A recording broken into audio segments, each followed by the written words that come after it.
Welcome to TheStreet.com TV. This is Wall Street Confidential inside Jim Cramer's office, a new setting for us. Welcome, Jim. Hi, British. Now, I want to talk a little bit of some recent headlines this morning in the Wall Street Journal.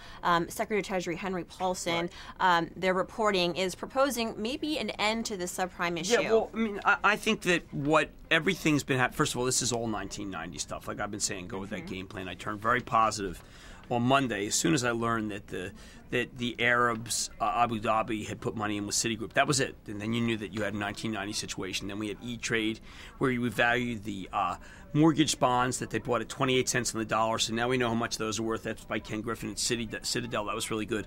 But what we've been lacking is, can I buy these pools of bad mortgages knowing that the rates are going to be reset up and up, so each month you're going to get less money in? Well, Paulson's proposing, and it looks like it's going to happen, no more resets. You know, they're going to keep those rates down there. And the reason he's doing that is quite simply that there's no servicing component. The big servicers, Countrywide, Wells Fargo, they are all, they would have to hire hundreds of thousands of people to service all these mortgages when people are not paying them. So you take that off the table. You take off the massive default issue because you keep the rates the same.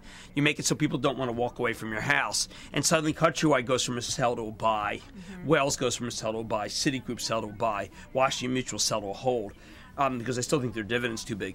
But this puts in the bottom. And in a bottom in 1990, you caught triples in Citigroup and Bank of America. There's a tendency to want to think, well, the move is done. You missed it. You haven't missed it. So my emphasis is that the Paulson plan is another piece of the puzzle. Now there should be a bargain. Bernanke should cut interest rates because the banks aren't going to be able to make any money on the increase in rates that they thought, but they can make money on the short end. They pay you less. They lend out more. It's a home run. Isn't it interesting? It's another development where we're seeing a Goldman Sachs alum or Goldman Sachs kind of rescuing us from all of this. Well, I mean, Paulson, I think all this mess. He is a Goldman Sachs, former CEO. Bob Steele, I think, is the man driving it. He's the undersecretary. I say that because I think Paulson has really been hands off the whole time and very unengaged, where Steele was engaged. I think there was a decision. Let's be cynical about it. Until we got to a point where the banks themselves couldn't handle the problem, it was never about the people who borrowed the money. It was about whether the banks could handle the problem. And the banks clearly this week said they couldn't handle it, so the Treasury had to get involved.